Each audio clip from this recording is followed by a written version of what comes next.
الله الحمد لله وصلى الله على نبينا محمد وعلى آله وصحابته أجمعين. waxaan u malaynayaa waxa uu ugu dhib badan qofku inuu naftiisa ka sheekeeyo nin shujaac ah oo geesi ah oo sida akhuna jiro kale unba arinta ku fiicnaan lahaa oo xaqiiqadiisa ka warramay ilaahay subxaanahu wa tacaala hidaayadii iyo hanuunka uu siiyey allah u kordhiyo ilaahay baan u baryaynaa horto in ilaahay ku sugo ducadii uu dalbay baan ilaahay u dalbayna u weydiinaynaa in ilaahay subxaanahu wa tacaala uu gaarsiiyo والدي رحمة الله عليه أباي شيخ علي صوفي وحو مركي وفاده هل كانوا هرتو كل انتي وهل كانوا كو أسيهي والوالد رحمة الله عليه ما يشان كو أسيهي لكن حنون وحو كب اللوضي وحنون ملينا يا سيدتي صدح دي مالها سياحيد مرة نقول أن أرضيك أها مصر بان يعني يكب اللوضي waxaan inta uga gol leeyahay sanadkaas ka hor ee uu xanuunku qabtay ee uu dhacay ee jalta ku yar furantay طالب العلم buu ahaa bishan hadda culimo iyo fulan iyo leeyahay buu galaan jiray marka qaarkiis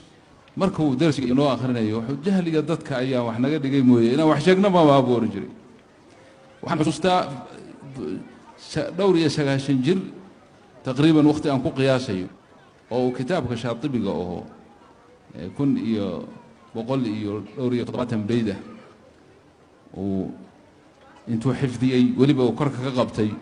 وهذا نكوع العلن جري ما لك استخرج جرون جري والدأب عن نقض هذا نكوع العلن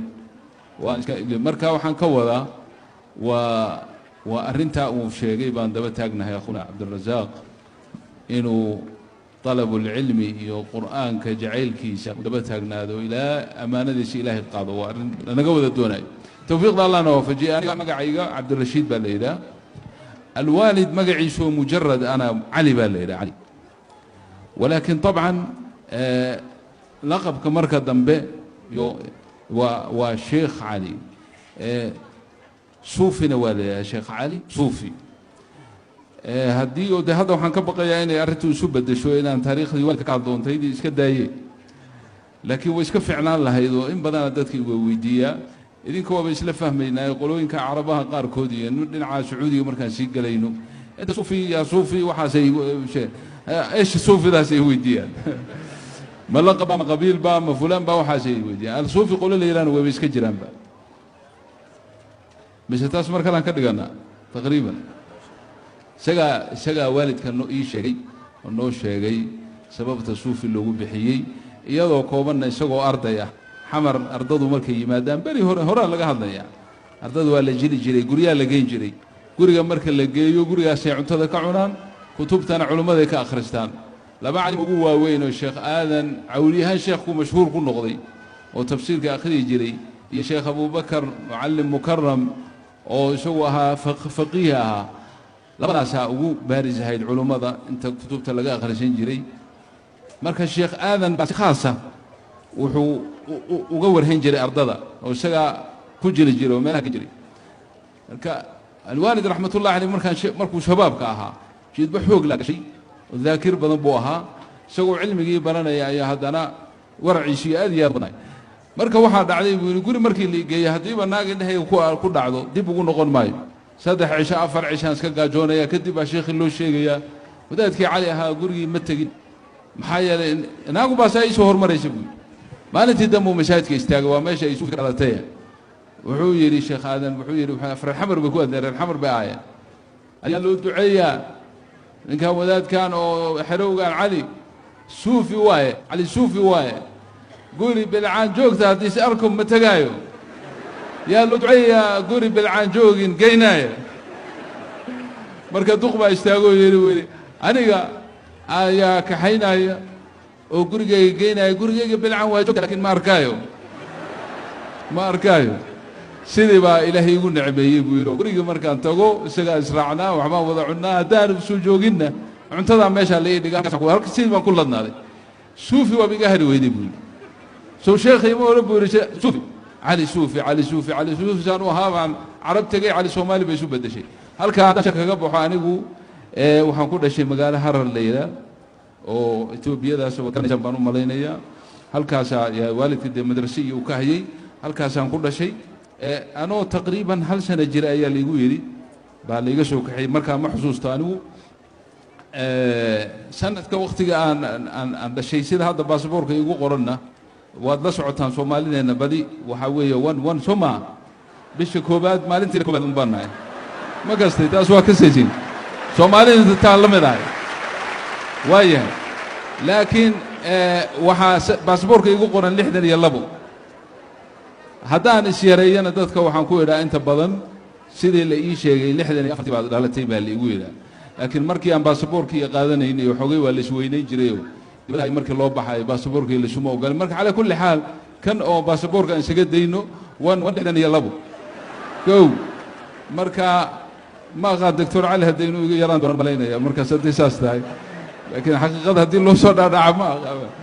almuhim waa iska soo soconayo meesha hadda aan ku caqliyeystay ee waxoogay aan ku yar fahmay aan garanayo waa xamar meelaan soo marmaray iska jirta waa la soo qaxay dhulka waa laga yimid dagaalkii baa dhacay 64 Soomaaliya ila akhiri alwaalid rahmatullah alayhi usradii aan ahayn halkaas mid mar aan ka guurnay oo buulo bardameel leeyda aanu degnay baa jirtay oo halka aan ku yar caqliyeystay oo waxaan kala garanayo buulo barda aad baan u garanaya markii dambe xamar baan adigu ku koray kurliinkaygu halkaas ayuu ahaa rahmatullah alayhi alwaalid masjidka uu asaasay oo Cabdi Razaaq ka sheekeynayay masjidka ila yawmina hada magaca Sheekh Ali Suufi baa leeyahay isagu ma ogolay taas waa idin sheegay hadda wuxuu oran jiray hada masjidul qur'aan alkareem baa leeyahay kaas uu bixiyay kaasuna ku mintidi jiray laakiin waa laga diiday ilaahay baa u bixiyay markii dambe hadda waxay iska noqotaa leeyahay xamar boostejo oo Sheekh Ali Suufi geesh Ali Suufi baa hadda iska waa min Allah azza wa jalla arinta oo suufi lagu magacaabay sheeko kale laakiin marka laan taariikhda sheekha aan ka sheekeynayna soo galin doona aniga marka halkaasaan anoo yar ayuu xalaqada waalidka uu fariisiyay waxaan xusuustaa yaraan waxaan ka qabo salaada marka la gaaro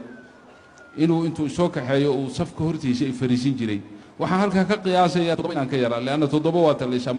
sheekhuna aad buu sunnada ugu dadaali jiray marka anoo saas ayaan hadan xalaqii dacwadii khayrkii meesha ka socotay alxamdulillah arinta uu akhuuna Sheekh Cabdi Razaaq uu tilmaamay ayaa ilaahayna waafajiyay quraankaasaan yaan u maleyn maayo kullayba dibadaha Madiina waa laga tukan jiray 3 juz tahajjudka laakiin Soomaaliya kuma ogeyn inay iska jiraan waa laga yaabaa laakiin masjid caam oo lisu yimaada waxa ugu horeeyay xataa zaman alwaalid 3 juz oo tahajjudka lama tukan jirin oo dadku ma bay aqoon laakiin juzka taraawiixda waliga ma uusan tagin ilaa haddana sidii baan insha Allah aan ku taaganahay marka maxaan kaloo ka sheekeeyaa sheekh saddex shay oo tajaarib alxayaa ay ku bartay calamadii alxayaa wallahi ma bakala xusuusan karo tajaarib alxayaa yani de mar ardanimada soo maray oo aan Masar joogay oo waxyaalo badan ay soo mareen oo ilaahay waafajiyay khayr badan tajaaribtaas waa soo maray markii dambe oo aanu dhaxgalay dacwadii iyo arintii Soomaaliya ana umuuro badan waana soo mareen يعني أنا ما شيء كرا يعني هذا أنا بالنسبة لي دعوتها أنت أن كجرو دي ولا مرينا ندي وحيا لا فربنا وانا سومرين لكن وقت جالس كده يرانا يهدي ما ركتي مركلا إسكان نقدون تا وحي وعبس بدنا مال الروا ها كوكو يابك بدنا كوكو عبس بدنا والله عبس هرت عيب ما هو النبي الله موسى إلهي خوف بقوت مامي ولا مدبرا بيقول سوما لا تخافنا إلهي واجر ولا كعب صدا وعبس ويسكجرته لكن هبين بكي أي قلدي إيه مادين أنا سست اللورنجري أو أنت قلدا سودك أنت كدعي وضع تاني حمر سجال سديتني سجال كبا هيد مالين خميسة ومالين تي عيد هيد عيد بقى هيد عيد الأضحى بقى هيد عيد حج كي هيد جمعة وائي كحكتي ayaa waxa ay dawladdu qarartay oo qaraar gaadhay in la xiro culimadii marka meelahaas uu adigu xogay hadal jirtay anigana xogay bariyahaas hadalkayga uu iska yar badbadnaa oo maxba yar gargaraaci jiray almuhim wax kale ma ahayn waxaan ka walwalsanayn Soomaali badan oo Kristan sheegatay baanu aragnay oo bahalka xiratay oo إلا إن فرب بدنوا إن يوروب كتكتر دوني شيء بس كتير قالوا كدوا هدوا مساجدهم كوارقني حقا بركان يوروب تقني laakiin markaa hore khawf iyo cabsi waxaan nidhaa ma dadkani la gaaleeyaaba arrintaasaan marka aad uga hadalay siday u dhacdayba nin oo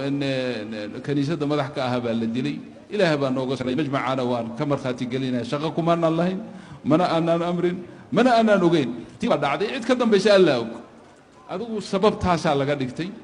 aroortii bay noo yimaadeen aniga mixraabkanoo fadhiyay ii yimaadeen saddex ninoo hadda aanan sheegayna laga yaaba hadday qaarkood joogaan meesha hal meelahaas in dhibaato ayaan ma sheegayo magacooda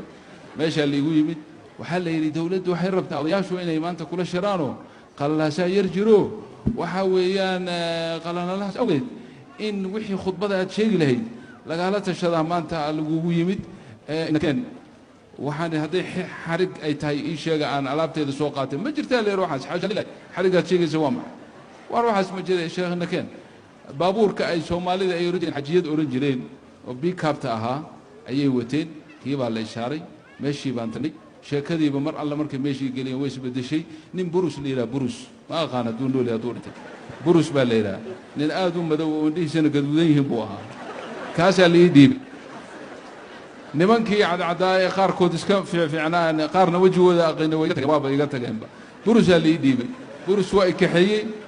qol yaroo ma garanaysaa oo bir ah horta wixii aan haysto dhan uu yidhi dhig halkaas saacadda dhig maxay dhig oo maxay sheekadii iyo qoladii ila tashan lahayd aawe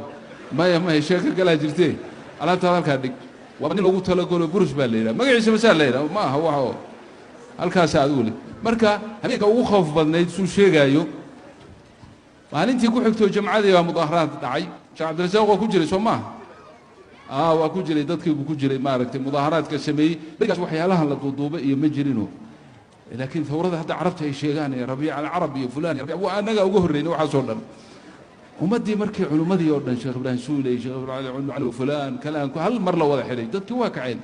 laakiin masjidka markasuu ahaa ra'iisuu ahaa halkaasaa laysku urursaday adigu mudaaharaad baa dhacay dhibaataa dhacday dhiig baa dhacay insha allahu intii dhimatayna allah u naxariisto laakiin ma annaan ogeyn na waa bixinay habeenkii oo dhan baa marka xabado dhacayeen dhulka qol mugdi ah oo biro ku xiran oo aan dariishad lahayn oo 18 ilaa 20 aan u malaynaya lagu caburiyey ayaa waxaa naga ag furantay rasaas xoog badan